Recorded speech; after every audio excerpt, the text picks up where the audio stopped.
Everybody in this room wants two things.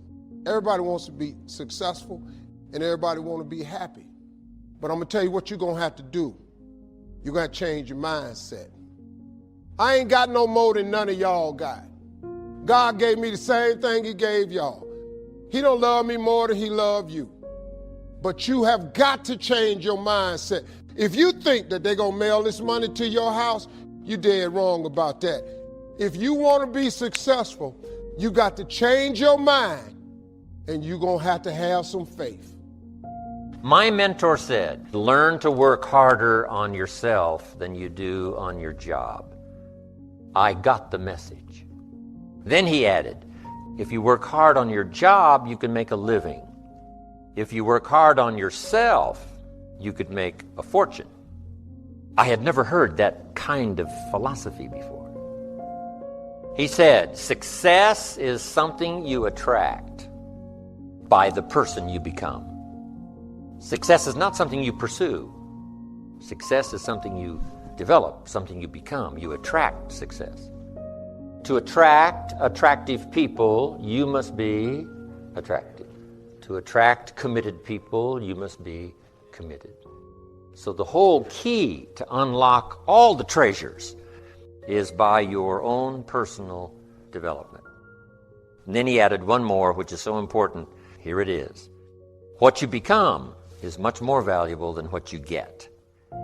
The major question to ask on the job is not what am I getting here? The major question to ask on the job is what am I becoming here? Because what you become attracts. If you become cynical, you attract cynicism.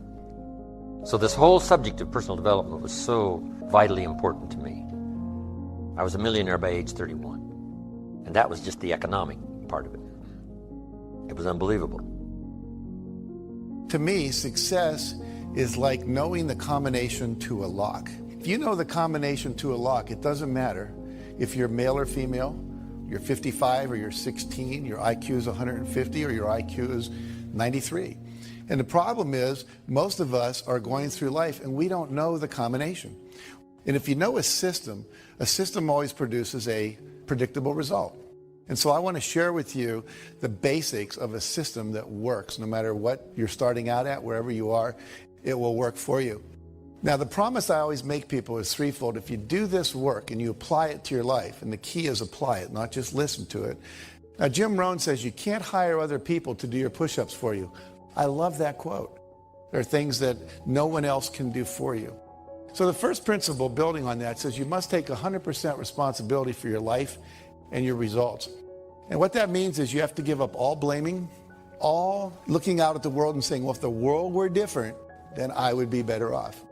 We go through all these things where we say, if it wasn't for that, if it wasn't for the war, if it wasn't for him, if it wasn't for her, then my life would be working perfectly. But there's a little formula I learned. It says E plus R equals O. And what that stands for are the events in your life, you have a response to them, and that creates outcomes. For example, if I put $200 in front of you and you go out and party with it, but if I put that $200 in front of you, that's the event, your response is you invested, so now your net worth went up. Same event, different responses. Basically, it's not what people say to you, it's not what they do to you. And if you want a different outcome, because E plus R equals O is like 2 plus 2 equals 4, responsibility means you have the ability to change your response to something other than what you're currently doing. So basically, we are responsible to change our behavior until we get the outcomes we want. I want to give you a business example.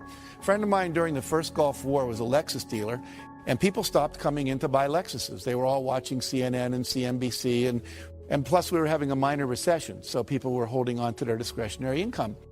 He said to his staff, E plus R equals O. There's a war. Our response is we've been doing the same thing.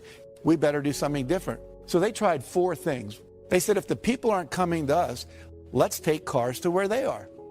So they would go out with 5 or 6 Lexuses, and they'd go to a party. They go up and say, Tom, what do you do for a living? And then I would say, have you ever driven a Lexus? You know, we have a new LS400 outside, never been ridden by anyone. It's got the new seats that have the air that comes out that can keep you warm or keep you hot.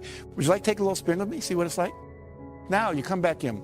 Let me ask you a question. How many of you have ever test driven a new luxury car and then got back in your old car. Well, they ended up selling over 60% of the people they did that with a new car within 2 weeks.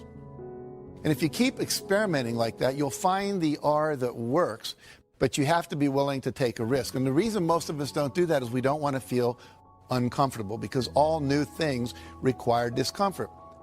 Now, most of you remember learning to drive a car, but after a couple months, you're there driving with your knee, you got a Big Mac in your left hand, you're breaking up a fight in the back seat with the kids with your right hand. But you have to be willing to go through that awkward, uncomfortable stage. So what I want you to do is to realize that life is an experiment. You have lots of responses that are possible. So there's 3 kinds of responses. Number 1 is your behavior. Number 2 is your thoughts. Number 3 is the images you hold in your head.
What you say and do, the thoughts you think, and the imageries that you hold inside your head. When you say, I can't, when you focus on your failures instead of your successes, and when you surround yourself with people who are judgmental rather than encouraging and empowering, it actually has a physical effect on you. So we have to be very careful where we place ourselves and who we hang out with and who we surround ourselves with. And one of the principles here is you have to eliminate the phrase, I can't, from your vocabulary. I'll try. Those are all ways of saying I'm not capable. Henry Ford said, whether you think you can or think you can't, either way, you're right. Because if you think you can, you will try. And if you try, you're probably going to pull it off. And if you think you can't, you won't. And if you don't try, then you're not going to get it done at all. Make sense? I can tell you story after story. I met a kid named Kyle Maynard last year. He has no legs past the knees. He was the #2 wrestler in the state of Georgia his senior year in high school. He can type 150 words a minute with the stubs of his arms.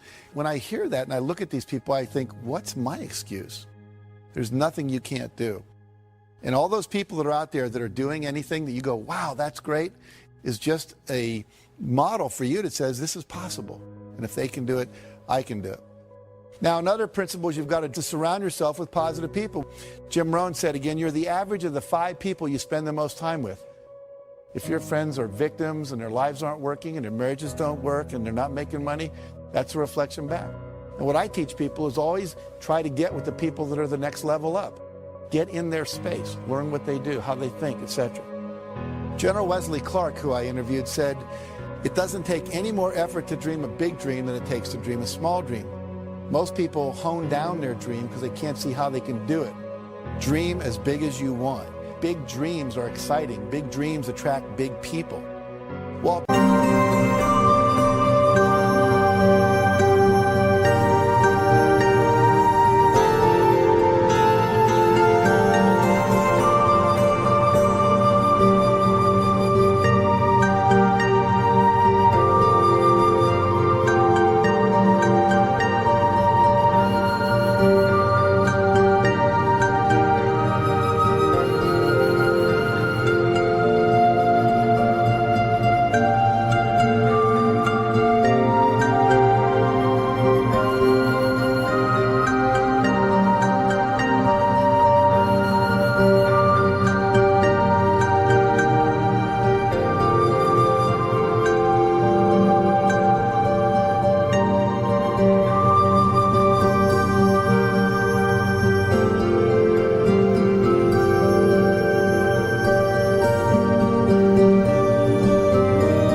said, if you can dream it, you can do it. You may have to learn some new skills, you may have to partner up with some people, but all of that is possible if you'll simply dream the big dream. Does that make sense? So trust your dreams. Here's what I realized. that if you're not willing to take a chance on you and reach beyond your comfort zone, you'll never discover the greatness that you have within yourself to experience more. Do something beyond your comfort zone. Learn something new so you can see what's in you. So you want to maximize this time. You want to make your move right now. If you're not willing to learn anything new, no one can help you. But if you're willing to learn something new, no one can stop you. So the people that are going to come out on top, they're hungry. Most people are conditioned to do just enough to keep from getting fired, where they've been paid just enough to keep from quitting. You got to be hungry. You have to get your stuff together. Doing just enough to get by? No.